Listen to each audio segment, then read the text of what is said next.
साथियों, मई दिवस का आप सबको अभिनंदन, मेरी ओर से शुभकामनाएं।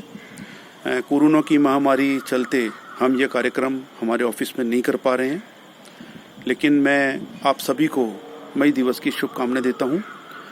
जैसा कि आप लोगों को काफ़ी कुछ पता है कि मई दिवस का उदय 1886 क्रांति के बाद हुआ।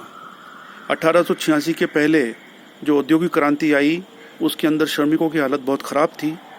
उनके लिए काम का कोई समय तय नहीं था। 14-14 घंटे, 18-18 घंटे उनसे काम करवाया जाता था। उनके रहने के हालात बहुत ख़राब थे।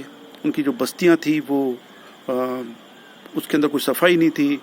उनके लिए कोई पेंशन व्यवस्था या कोई सरकारी चिकित्सा व्यवस्था नहीं थी।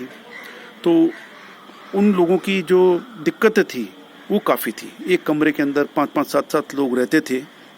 एक आदमी चप्पल खोल के सोता था तो दूसरा उठता था और वो चप्पल पहन के काम पे चला जाता था, ऐसा कहते हैं।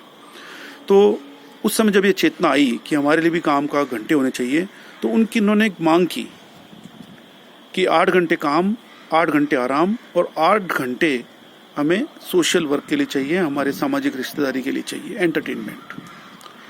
तो जब सारे दुनिया भर के मजदूर, वर्कर्स, श्रमिक, कामगार सब इकट्ठे हुए और शिकागो के अंदर उन्होंने एक बहुत बड़ा रैली निकाली।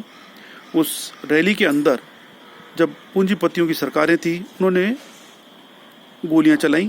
गोलियां चलाने से काफ़ी श्रमिक घायल हुए, काफ़ी लोग मर गए और उनके खून से धरती लाल हो गई। जो वो शांति जुलूस निकाल रहे थे, उनके जितनों के झंडे थे, भले कोई कलर था, वो सब उनके रंग के अंदर लाल रंग में रंग गए।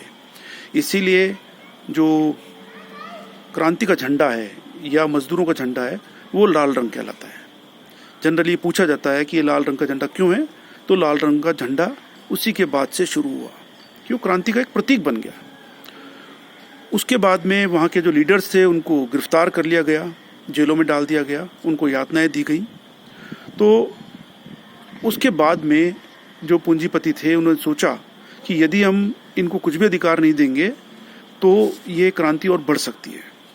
तो उन्होंने फिर 1 मई को ये मजदूर दिवस के रूप में मनाने का निश्चय किया और मजदूरों को 8 घंटे काम का अधिकार दिया। ये बात सही है कि कई सेक्टर्स के अंदर हम अभी भी 8 घंटे के काम को लेकर के, अधिकार को लेकर के हम अभी संघर्ष कर रहे हैं। हमारे बैंकिंग सेक्टर की हालत बहुत ख़राब है। जो प्राइवेट बैंक हैं उनके अंदर जाने का समय 9 बजे तय है, आने का कोई समय नहीं है। हमारे मेडिकल क्षेत्र के अंदर, फील्ड के अंदर भी कुछ ऐसा ही है कि हम 8 घंटे के लिए अभी भी संघर्ष कर रहे हैं। और अभी ये कोरोना की महामारी के बाद में हमें नए चैलेंजेस का सामना करना है, जिसके अंदर हो सकता है सरकार 12 घंटे के काम को ऑफिशियली परमिशन दे दी, जिसकी तैयारी पूरी रूप से चल रही है। तो हमें ये वापस से अपनी एक बहुत बड़ी लड़ाई के लिए अपने आप को तैयार करना है।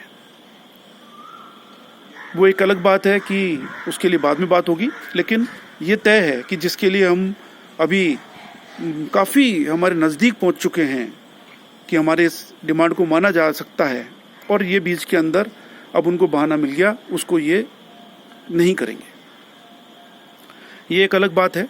लेकिन मैं आप सब लोगों को इस मजदूर दिवस के उपलक्ष्य में आप लोगों को सब क्रांतिकारी अभिनंदन करता हूं और उन शहीदों को नमन करता हूं जिन लोगों ने इसके लिए अपने प्राणों की आहुति दी। धन्यवाद।